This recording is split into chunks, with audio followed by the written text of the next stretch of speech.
So this today's session and some of the upcoming session are very important. If we can understand this session and we can implement the learning in our life, then we will be saved from so much of time waste, so much of problems that can come to our life later. So we can be attentive and then try to understand this. So reason for sin and places of lust. I hope this the screen is visible to you all, and anyone can unmute and try to read one sentence each. Yeah, Prabhu, I can start. Yes, this one. Reasons for sin and places of lust. Kamaesha, Krodesha, Rajoguna, Sambhabhava, Makhansho, Mahapama, Vidhi, Emam, Iha, Varidam. Translation. The Supreme Personality of Godhead said, "It is lust only, Arjuna, which is born of contact with the material mode of passion and later transformed into wrath, and which is all devouring sinful enemy of this world." Purport. When a living entity comes in contact with the material creation, his eternal love for Krishna is transformed into lust in association with the mode of passion. Or, in other words, the sense of love of God becomes transformed into lust as milk in contact with sour tamarind is transformed into yogurt. Then again, when lust is unsatisfied, it turns into wrath. Wrath is transformed into illusion, and illusion continues the material existence. Therefore, entangled in this material world, Therefore lust, one above therefore that. lust is the greatest enemy of the living entity, and it is a lust only which induces the pure living entity to remain entangled in this material world.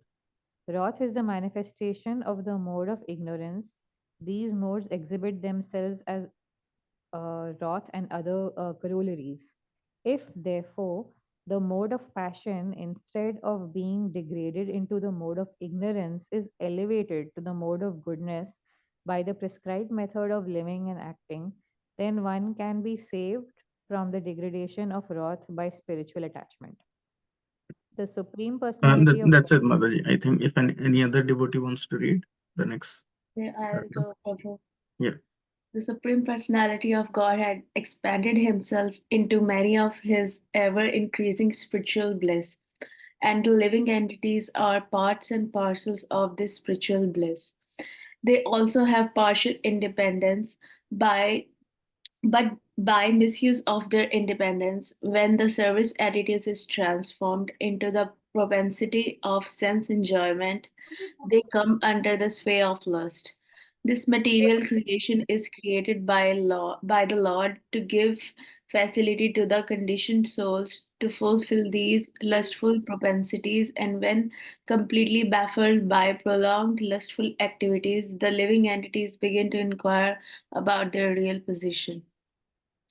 इन्द्रियाणि मनोबुद्धिरस्याधिष्ठानम् उच्यते इतैर्विमोहयते ऐसा जन ज्ञानम् अवर्त्य देहिनम्. Translation: the senses, the mind, and the intelligence are the places of this lust. Through them, lust covers the real knowledge of the living entity and bewilders him. Thanks, Mataji. Anyone would like to read the purport?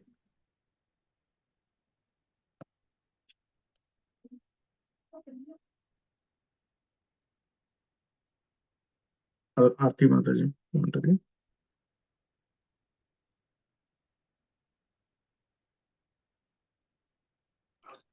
Yes, Prabhu, I have to get my glasses.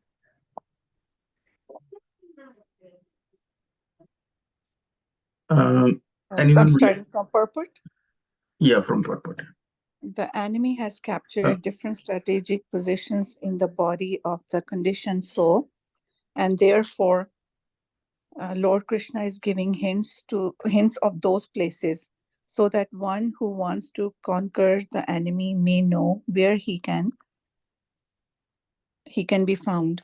Mind is the center of all the activities of the senses, and thus when we hear about sense objects, um, the mind generally becomes a reservoir of all ideas of sense gratification, and as a result, the mind and the senses become the repositories of lust.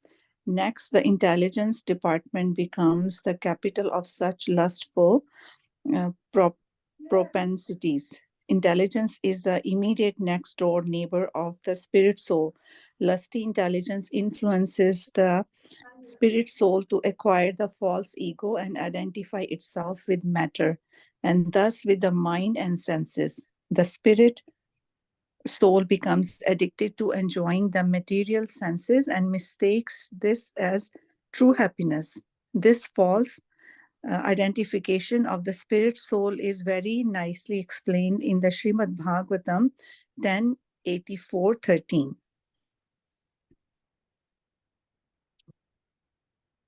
Yasyatma buddhi gunape tri dhatuke swadhi kala raditsu bhayuma ijyadhi yat यत तीर्थ बुद्धि ही सलिले नाकार हिचि जानेस्व Abhijay सेजु sa ivago khara. A human being who identifies this body made of three elements with his self, who considers the byparts of the body to be his kinsmen, who considers the land of birth worshipable, and who goes to the place of pilgrimage simply to take a bath rather than meet men of transcendental knowledge, there is to be considered like as an ass or a cow. So here we can see that Lord is giving us information about places in our body, or body means including the subtle body, where lust can be sitting. So this material world, like we discuss many of the time, is created for all the living entities who don't want to be with Lord. And that's why all the paraphernalia is provided to the living entity, that if he want, he can remain stuck in this material world for time immemorial. So it's just like a toy house created for the kids. So kids can go inside and they can play as long as they want. But if they remember their father, they remember their mother, then the father and mother will be waiting just outside. As soon as they want, they can come out of it.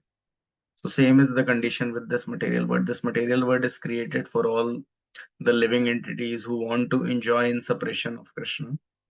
So all the facilities are provided.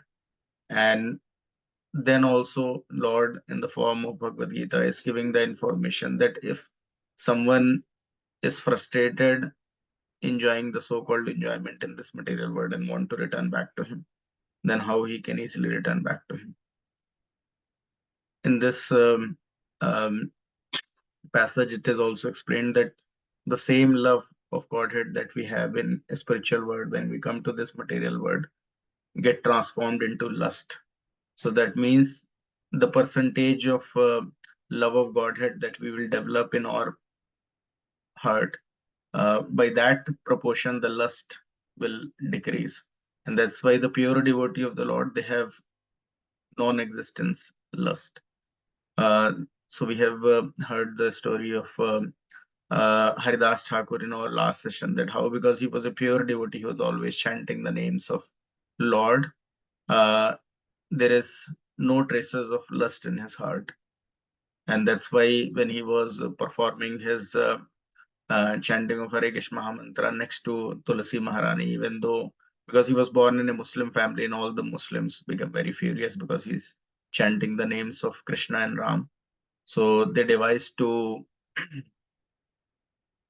to make his reputation suffer. And that's why they send one prostitute to him in a dark of night, thinking that how advanced a devotee will be, or how advanced a saint will be, if there is a very beautiful prostitute in the middle of night, then they will fall victim to her. But they were not aware that these all rules that are applicable to a normal human being doesn't apply on pure devotees. So Haridas Thakur, even because of being pure devotee of the Lord, the pure devotee, they can understand what's going on everywhere. Because of being directly in touch with Krishna in their heart as super soul, they could understand that for what purpose that prostitute is being sent to him. But because he could understand that this prostitute is also a pure spirit soul, and being forgetful of her identity, she is involved into this kind of profession. So he wanted her also to be delivered, and that's why he kept on chanting this Hare Krishna mantra, made her sit there, listen to it, and in the end she got delivered. So this is the way, by the pure chanting of Hare Krishna mantra, it's not that only pure devotee, a person who has impure intention like that prostitute, she also got purified, because eternally we are pure spirit soul, part and parcel of Krishna. So there is no difference. One cannot say that one is very sinful or one is very advanced. There is no difference. Just the difference is on the covering of dust that is accumulating on the mind, heart, intelligence, everywhere. So Lord is explaining as part of Bhagavad Gita 3.37 that it is lust only, Arjuna, which is born of contact with the material mode of passion and later transformed into wrath, which is all devouring sinful enemy of the world. And in the start itself, in Navamrita as well, we understood that how just because of this lust, this all material world is going on. Everything. So Srila Prabhupada in some of his lectures have explained that just because of this bodily attraction between male and female, most of the material endeavor that people are having, that is going on. So Srila Prabhupada was giving example in one of his morning walk that earlier all these companies at the time of recruitment, they're also checking that whether you are married or you are a bachelor, and then they were giving the preference to the married person. Why? Because they can understand that this person, another person who is a bachelor, he don't have much of material necessities. He can be satisfied with having little. But if he has a family, because of the family attachment, because of the attraction between men and women, he will be he will be forced to acquire more and more, and then they're giving preference to those people. So Prabhupada told that because they understand the psychology, that actually we need very little for our sustenance, but just because of our lust or the propensity to lord it over the material nature, and because of being more covered in illusion, we just hoard it more and more, which is of no use later. And in Srimad Bhagavatam as well, so in Namamrita, it is explained that how just by regularly reading Srimad Bhagavatam as well, we can be purified of these lustful propensities. Why? Because in Srimad Bhagavatam, there are so many stories of different saints or people who face similar situation like we are in. So I'll give just quick reference of two stories from Srimad Bhagavatam, which will elaborate this point very nicely. So one story is, as you all of you might be knowing, is of Vishwamitra Muni and Menaka. That how Vishwamitra Muni, he wanted to become a very great ascetic on the level of Vasishtha Muni, and for that he is practicing meditation for thousands and thousands of years. And this Indra, because as soon as one start performing great sacrifices in this material world, because this Indra is also a post, and anyone who acquire greater merits can acquire that particular post. So Indra become very fearful, thinking that this Vishwamitra, he may be targeting my position, so I should disturb this austerity somehow or the other. So so then this Lord Indra, he sent Menaka, and as soon as Menaka was there and she started playing her bangle, so this listening, this ear or whatever we are listening, that has a great impact on our mind and intelligence.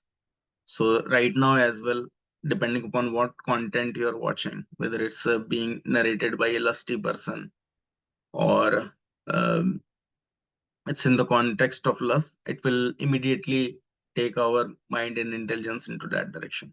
So this Menaka, even though the eyes of Vishwamitra was closed, as soon as the Menaka started making some noise with her bangle, with her lustful dance, he immediately opened his eyes and he saw that Menaka is standing in front of him, and he completely forget everything about himself or the what austerities he's performing. His intelligence become completely covered. He immediately proposed Menaka. They married together, and then there is a daughter born out of them, uh, which we all know, Shakuntala.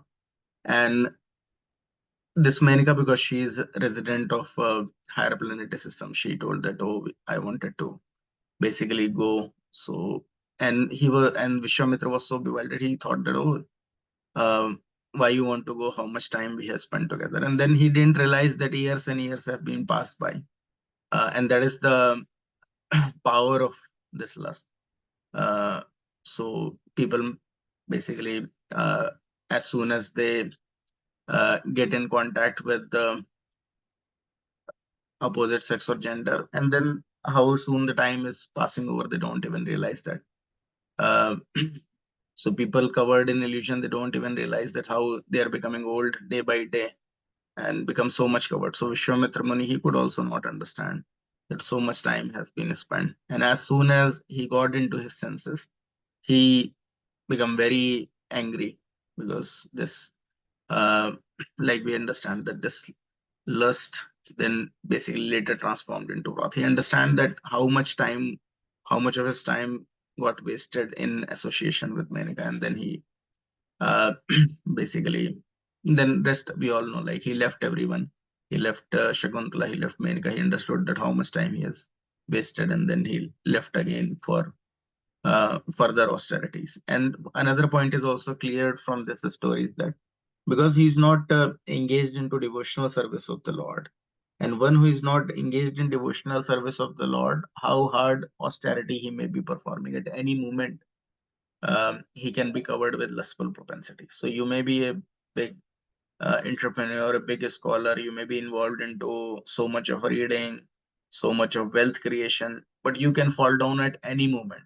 So we can see all big people, if we look at their story, they have all fallen in terms of their character, if you will try to understand. So so the point is that until and unless you're not a devotee of the Lord, you cannot control your lustful propensities, because there is only one way to transform this lust, and that is to convert it back to love of Godhead. Otherwise, it's not possible. There is another story in Srimad Bhagavatam in the same context is of the Shaubari Muni, and we can get so much of knowledge from that story as well. So this Shaubari Muni, he was also performing great austerities while standing in the water. So he was standing in the water performing great austerity to somehow progress on the path of ascetic yoga. And for many years, like he's performing this austerities, but once he has his eyes opened and he was looking into the water, And in water itself, he saw a pair of fish, male and female fish, and they were having union together. And just by looking into those fish, his mind become agitated.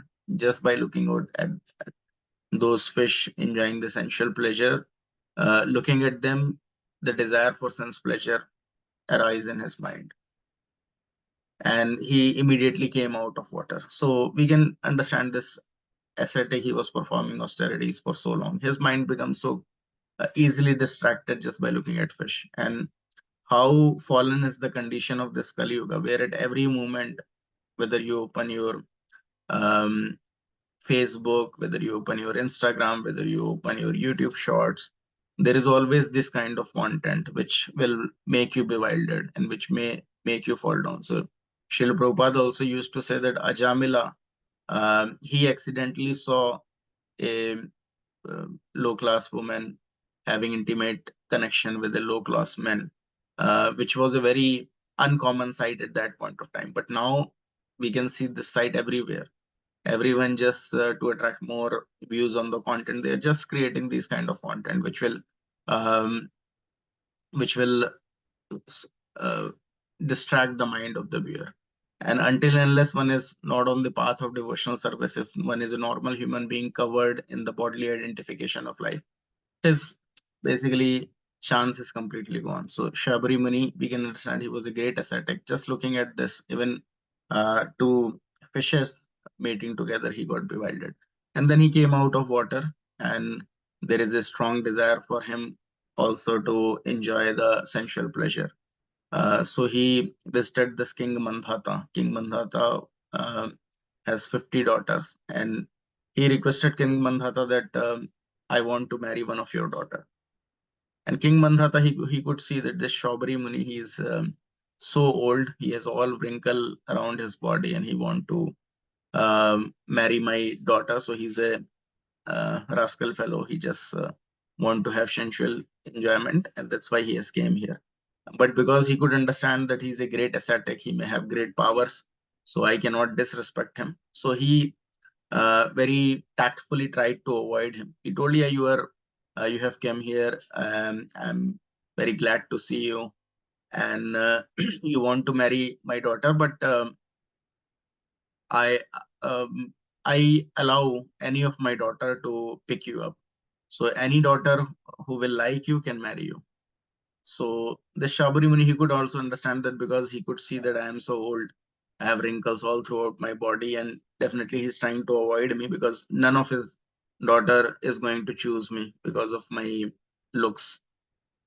So he got hold of Ashwani Kumars. Ashwani Kumars are, as we all know, are doctors of demigods. They are the physicians of demigods. So he got hold of Ashwani Kumars and he told them to make him again young.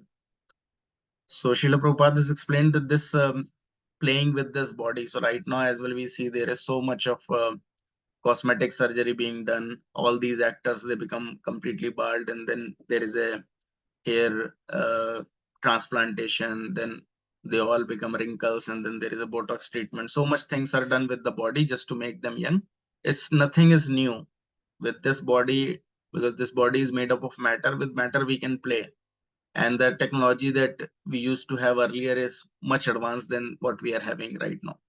So these Ashwani Kumars, they are expert in the medicinal field. They again make this Shabari Muni young.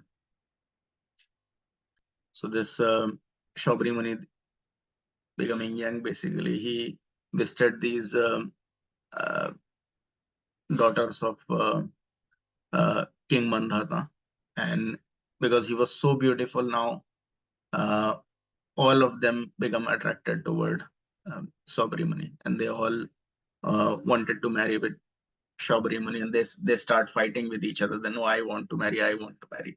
And because King Mandhata, he has given the promise that whoever will choose you, you can marry that. So all of them accepted him as their husband, and they all married this Shabari Muni. And Shabari Muni also completely forgot about himself, and he became their pet husband and started spending his life in that fashion. And that way, like years and years passed by, and somehow by the mercy of Lord, again he realized that, oh, what I wanted to achieve, and now what aspect I'm engaged now. And then he accepted the Vanapastra ashram, started visiting the holy places, connected with the Lord, and again, in that way, he and even all his wives got delivered. So these stories basically gives us a view that how just by a little inattentiveness one can fall down from the position that he is in. So we can also understand that how precarious is our condition. How careful we should be to avoid all this social media content and all, which is all just an agent of Maya or agent of Kali only. Many of the big industries are, at the very end, are being governed by these agents of Kali only, because they are completely on the bodily consciousness of life. They understand that what content will be provided, and then everyone will be very much attracted toward that app, and this is how things are going on. So but we as a devotee should be very much careful, because we have a higher purpose in life, how to avoid it, because Lord himself is giving the hint that Lord is giving the hint on the places in which it is sitting, and Lord is saying that it can be sitting on the senses, the mind, the intelligence. We'll talk more about it. So in the purport, it's explained that when a living entity comes in contact with the material creation, his eternal love for Krishna is transformed into lust. So as soon as one's fall down from spiritual world and comes down to this material world, the change that happened to him is that eternal love for Krishna is transformed into lust. And then that is very powerful, because the way love of Godhead is very powerful. The lust is also very powerful, because it has tendency to keep us bound in this material world, life after life. So in the other hand, the sense of love of God become transformed into lust, as milk in contact with sour tamarind is transformed into yogurt. Then again, when lust is unsatisfied, it turned into wrath, and wrath is transformed into illusion, and illusion continues the material existence. So the point is that even that lust, satisfied or unsatisfied, it can never be satisfied. It's as explained in Srimad Bhagavatam as well, that you may try very hard to satisfy this lust, but trying to satisfy lust is just like pouring again more and more ghee into the fire. The more ghee you will pour in fire, the fire will start burning more and more. The more you will etch a place, the more there will be itchiness.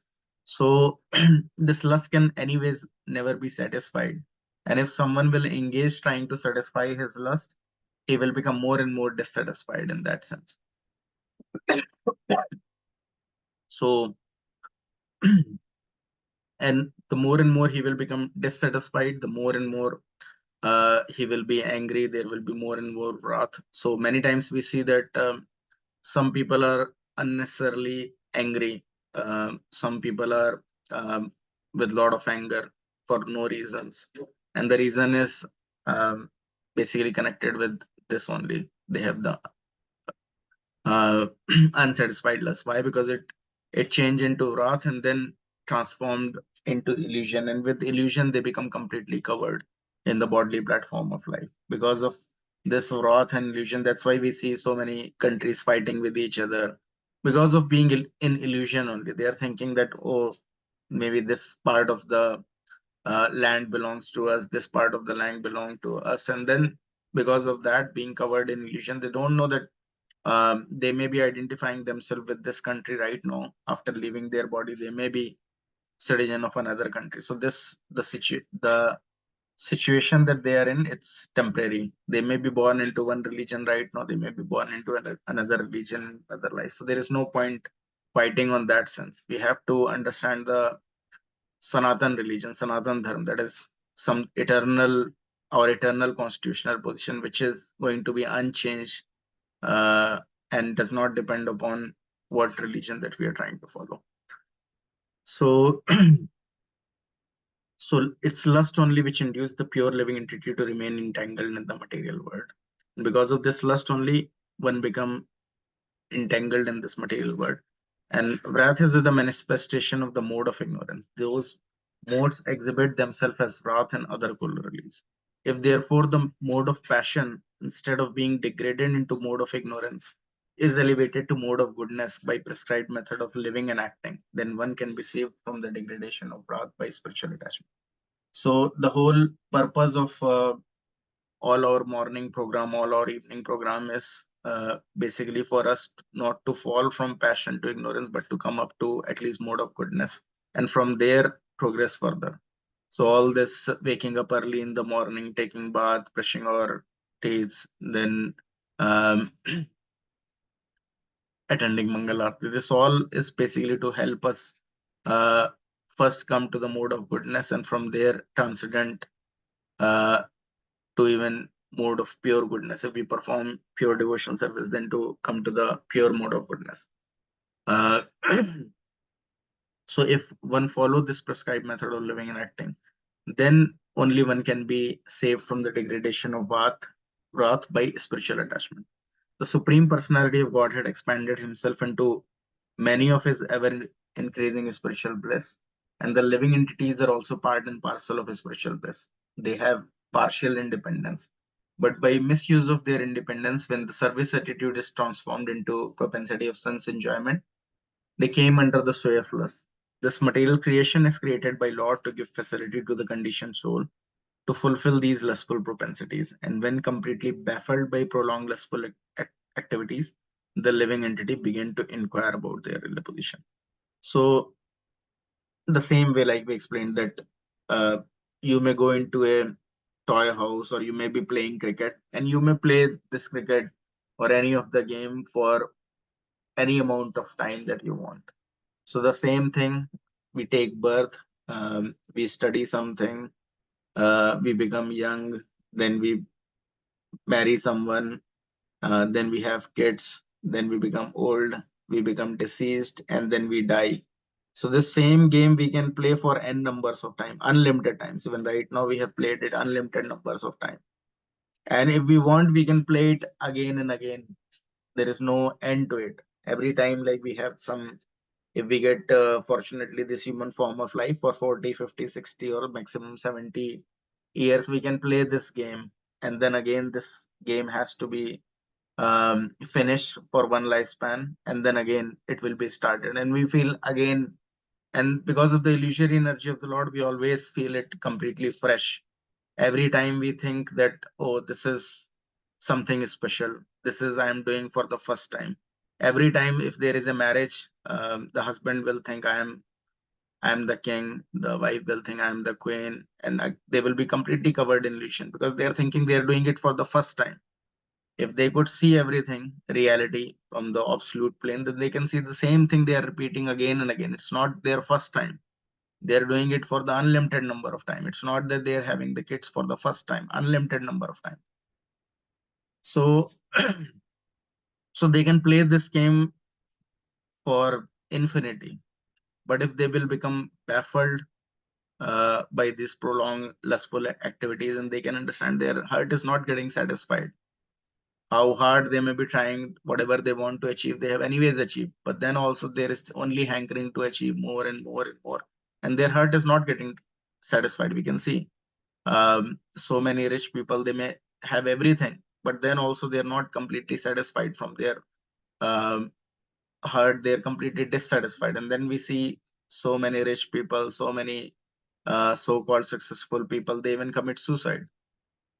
Because they are leading a completely dissatisfied life. Why? Because how hard you may try to satisfy these lustful propensities, your heart will never get satisfied, because we are not this body.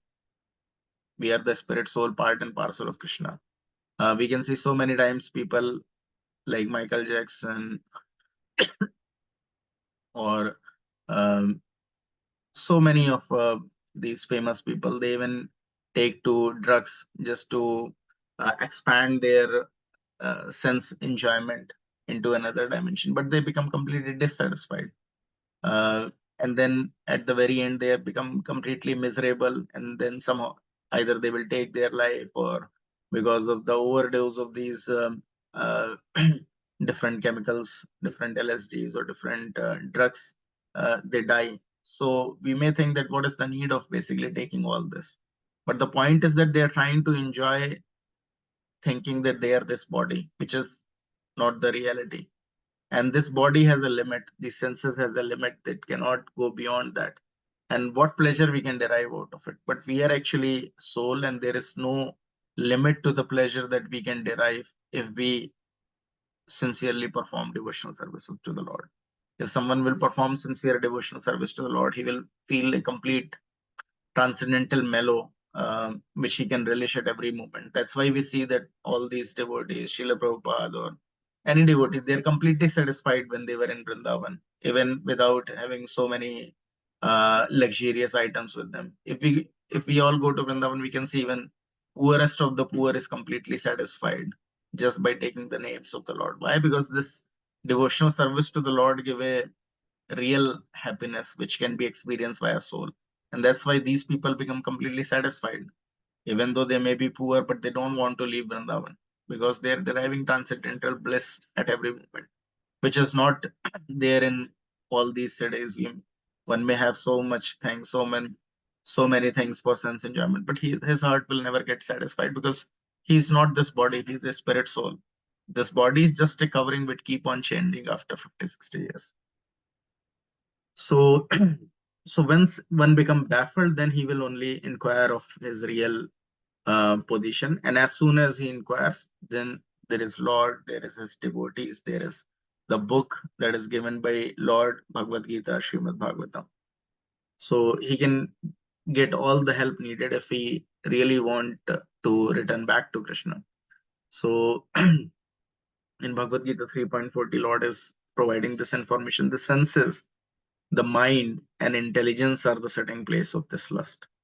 Through them, lust covers the real knowledge of the living entity and bewilders him.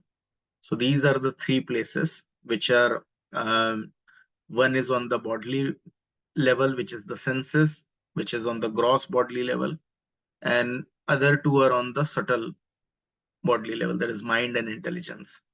So these three places are the setting places of the lust. So we have to be very careful to guard these three places, because through them lust cover the real knowledge of the living entity bewilders.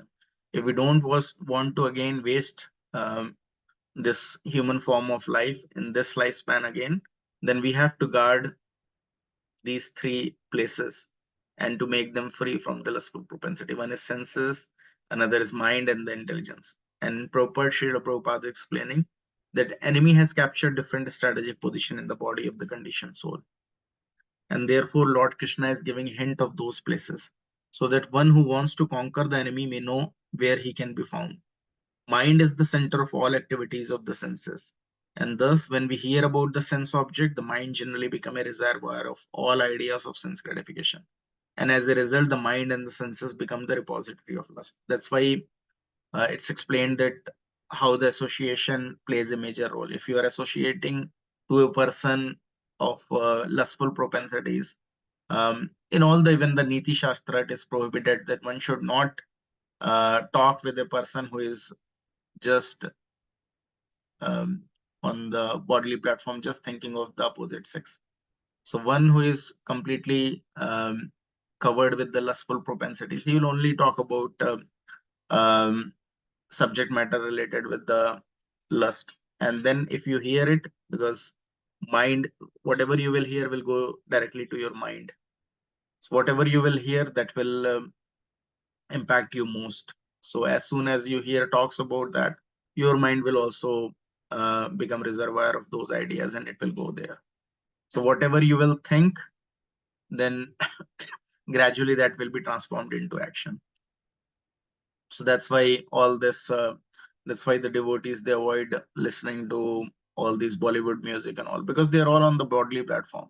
The actor is thinking that actress is all in all. They don't understand that this all in all body, it's just a bag of mucus, urine, stool, blood, bones like that. It's of not much significant value. The real value is that of the soul.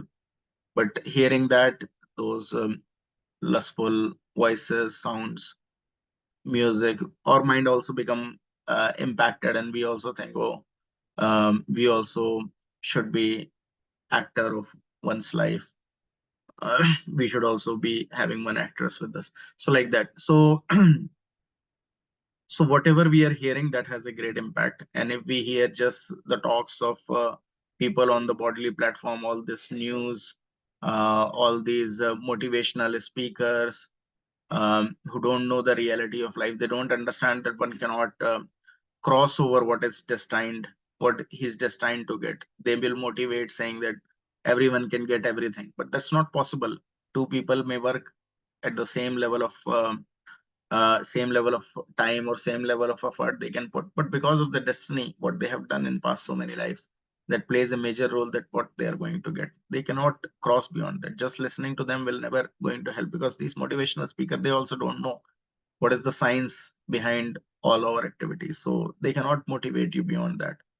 They're also on the bodily platform, so no point hearing the talks of a person who are completely covered on the bodily consciousness. uh,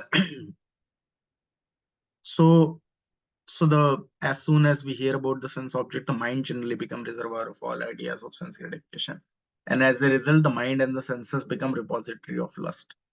Next, the intelligence department become the capital of such lustful propensity. Ideally, the intelligence should guide a person that no, this is the wrong direction. And intelligence sometimes guide, but if a person is not engaged into the devotional service of the Lord, then his soul is completely sleeping. Because it's in the next statement, it is given that intelligence is the immediate next door neighbor of the spirit soul. The lusty intelligence influences the spirit soul to acquire the false ego and identify itself with matter. And thus, with the mind and senses, the spirit soul become addicted to enjoying the material sense and mistake this as true happiness.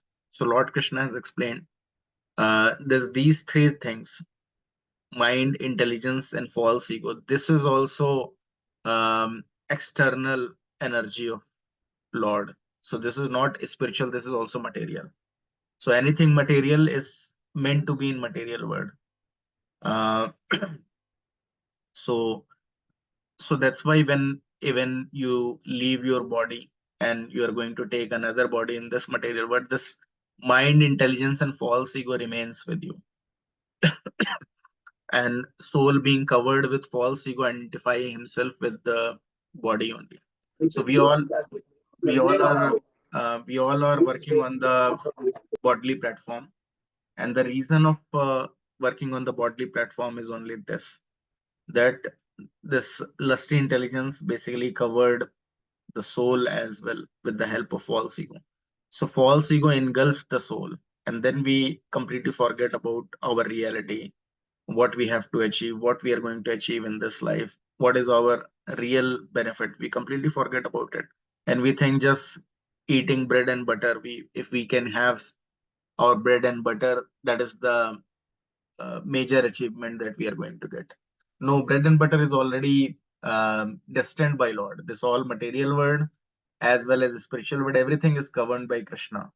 If you really want to return back home, back to Godhead, um, there is no special endeavor that you have to do for bread and butter. It's already explained by Krishna that one who is a completely surrendered soul, I ensure that I provide to him. And when Krishna is saying it, it's guaranteed. He will provide you in under every circumstance. So you don't have to worry about getting daily bread and butter. So the main thing is that one should be aware that what is his true identity is, and one should strive to act again in that direction. But if he will not guard these positions, that is the senses, the mind, and intelligence, then there will be so much of time waste because of being covered with this illusory energy of the Lord. There is so much of time waste. He will again, so if he'll not understand that here he's not this body, he may uh, run from one place to another. That's why we see right now, even the marriages, they are not sustaining when maybe married, but then also because he don't understand that what is the purpose of marriage. Marriage means grahastha ashram.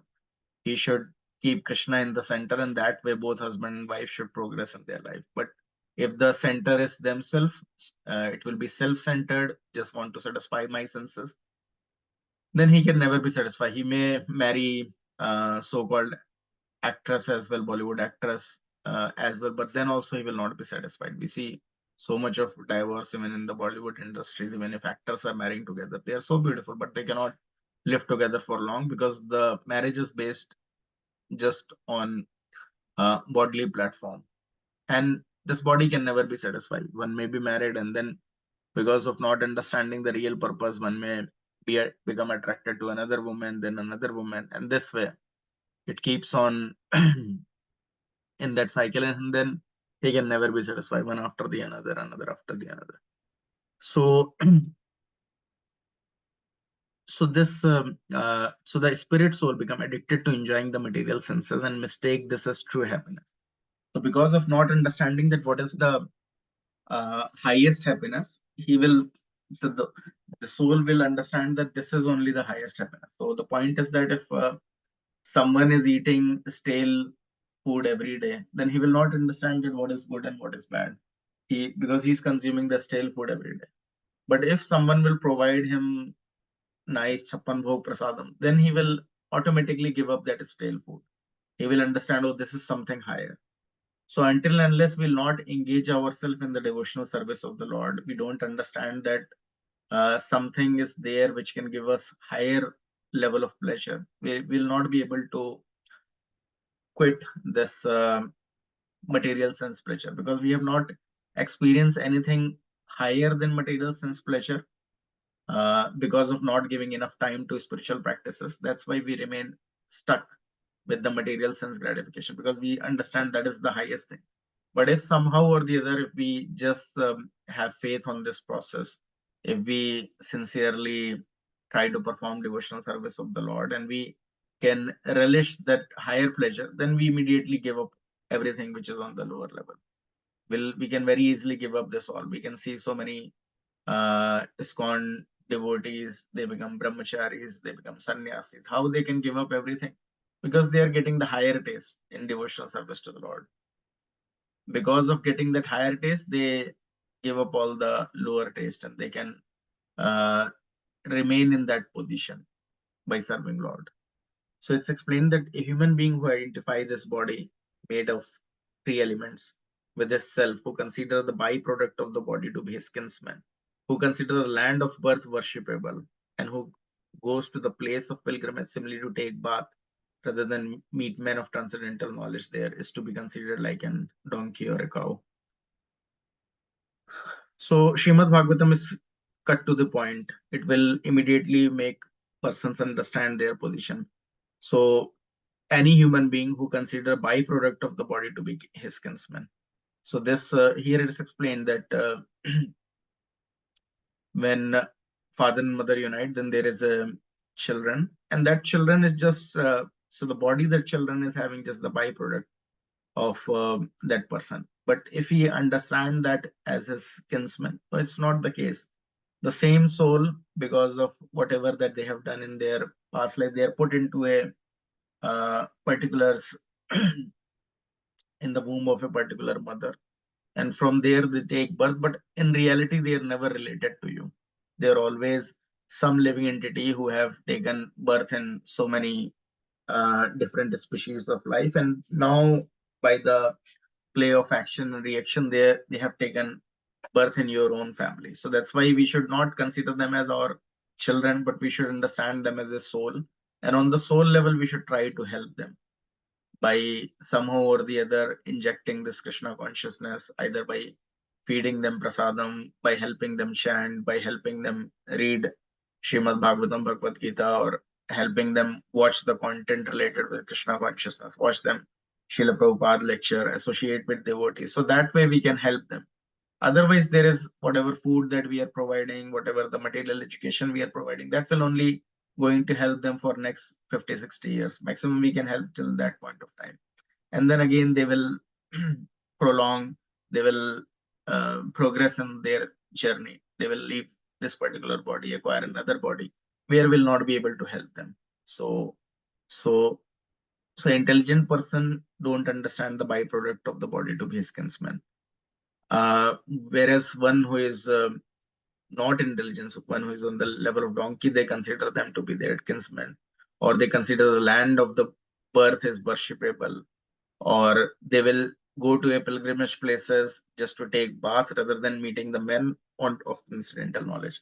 So it's all explained that the main reason to go to all these pilgrimage places, all these dhams, whether you go to um, Jagannath Puri or Kedarnath, Badrinath, or whatever dhams that you are visiting, the aim is just not to take bath in the river Ganges or Yamuna. The aim is to search out that where we can find a person who is self-realized, who is pure devotee of the Lord, who can guide them that what they should do in their life, by which they can make this life successful. So if one is not endeavoring in that particular direction, he's just going to a particular place and then controlling his senses just for a few days, and then as soon as he's returned from that particular pilgrimage site, then he's again taking to intoxication, to meat eating and all those things. Then there is no use going to all those places, because definitely by taking bath in river Ganges or river Yamuna, you can be freed from the sin. But again, if you engage in your sinful life, then that's like considered as elephant bath, because elephant may go inside water, he may take nice bath, but as soon as he comes out of the water, he will start putting all the dust in his own body. So there is no use of him taking the bath. So that's why going to these places, we should inquire topics of Krishna consciousness. We should learn and then try to adopt that in our life, not to again fall victim to the same lustful propensities. That's it for now. Any questions that if anyone is having, they can raise right now. Otherwise, we'll read Preaching is the Essence. Any questions from anyone?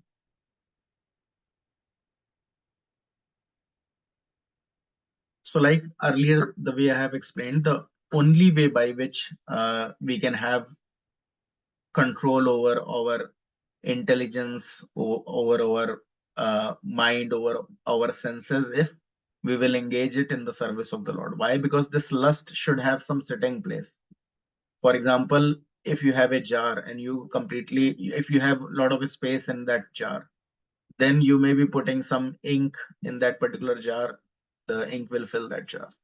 But if there is no place in that jar, you have already filled it with oil, then you may be putting some ink, but it will not enter inside that jar. So same is the case. If you if you engage yourself in pure devotional service to the Lord, then lust will not find any sitting place on these places. Another aspect is that the soul, once connected with super soul, will get all the powers, and then he can basically drive away all this desire of lust. So soul, once awakened, can guide intelligence as well. Then intelligence can completely control mind, and then mind can control senses. Senses may try to go to one direction or another direction, but the mind has enough strength to guide it, because the soul is not sleeping. Otherwise, if soul is sleeping, then whatever, then that's why we can understand. You may open your YouTube shorts, and after one or the other, you keep on watching it because your soul is sleeping. It's not connected with Krishna. You can't control your senses. And then hours and hours are spent in just watching something which is of no use. You just waste your time. So that way we can understand that whether we are completely covered in the illusion or not, and whether we have a strength to counteract. And then strength can only be achieved by performing pure devotional service to the Lord, by chanting the Hare Krishna mantra, or intelligence or mind becomes so strong that it can immediately understand, oh, we are engaged into time waste, we can completely cut off. And Krishna is always explaining that at the very first moment we should cut it. So as soon as even the thought will come, we should cut it at the thought level, because whatever you will think, that will become an action. So Preaching is the Essence. Anyone want to read that Preaching is the Essence? Okay, Prabhu, I'll read. Vaishnava shows compassion towards sinful, suffering entities. Prahlada Maharaja is the topmost example of a Vaishnava who is always compassionate towards sinful persons suffering a hellish life within this material world. Krishna is therefore known as Paradukha, Dukha, Dukhi, Karpam Buddhi, or one who is compassionate towards others' suffering and who is an ocean of mercy. Like Prahlada Maharaja, all pure devotees of the Lord come to this material world with full compassion to deliver the sinful.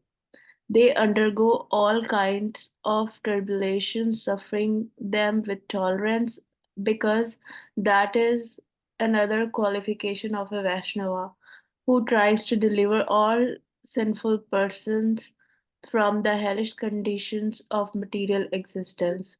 Vaishnavas are therefore offered the following prayer.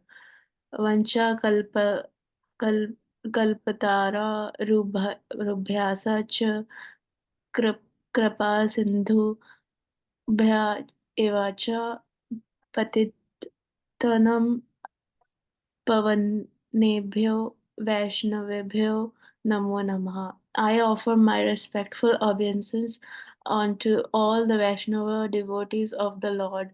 They are just like desired trees who can fulfill the desires of everyone, and they are full of compassion for the fallen conditioned souls. The chief concern of a Vaishnava is to deliver the fallen souls.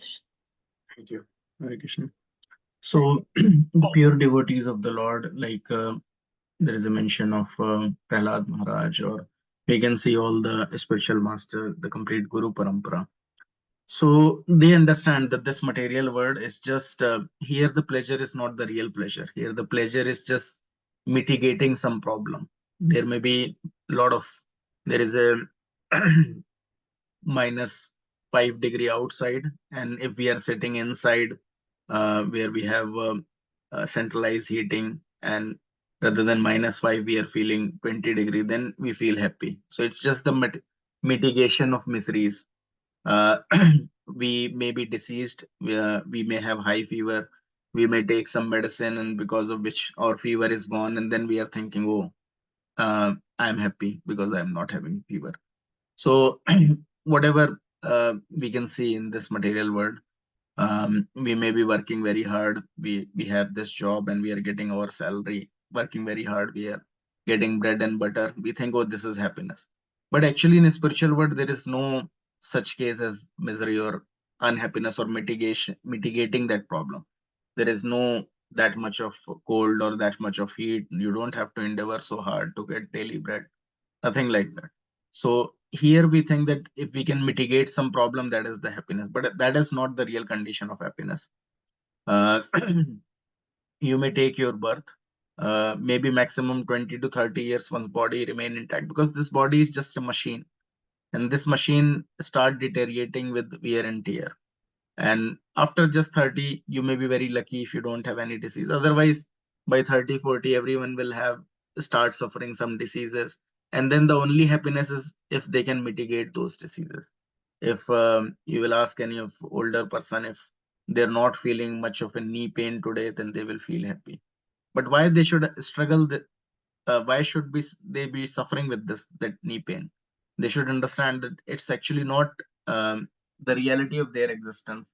They should not be suffering all these knee pain. It's not that today, because I'm not suffering of knee pain, or because of taking so much of medication, I'm happy.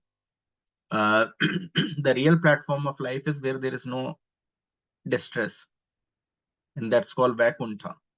Vaikuntha means free from an anxiety, and that is the place that everyone should go, and everyone actually belongs to that place. And that's why these pure devotee, they come, they remind them of that place, they help them achieve that place, they help them return back home, back to order, because they understand that this life in this material world is always misery. From the very birth, child have to undergo so much of education, there is so much of pressure. Then after marriage they have to work so hard to please husband or please wife or in-laws. And then after some time they will become diseased, and then they have to go to doctor, have all the tests. Everything is working fine. If working fine, they will be happy. Otherwise, again, they have to take medication and this and that, which is not a reality of the existence. And then also they may try very hard. They may become CEO, whatever. They may be living in an oxygen chamber, but they have to leave this body and then again take another body. Again, this start from ABC, same thing again and again. So Prahlad Maharaj or all these pure devotees, that they are very compassionate. They try to help all the living entities who are bound up in the cycle of birth and death, and who is sending them Krishna, who is a Paradukha Dukhi Kripam Buddhi. So he is compassionate toward everyone's suffering, and he is an ocean of mercy. And that's why he's sending all the pure devotees. Srila Prabhupada, he himself has once was talking to himself that I don't want to come here. So one Western disciple, he was sitting next to him. He thought that Prabhupada is saying he don't want to come to the West. So he told, yes, Prabhupada, I can understand in West there is a lot of problem for you. So he told, no, I don't want to come to this material world itself, but Krishna forced me to come here. Why? Because Krishna is most merciful on all the living entities. So he told Srila Prabhupada to personally appear in this material world and write these books.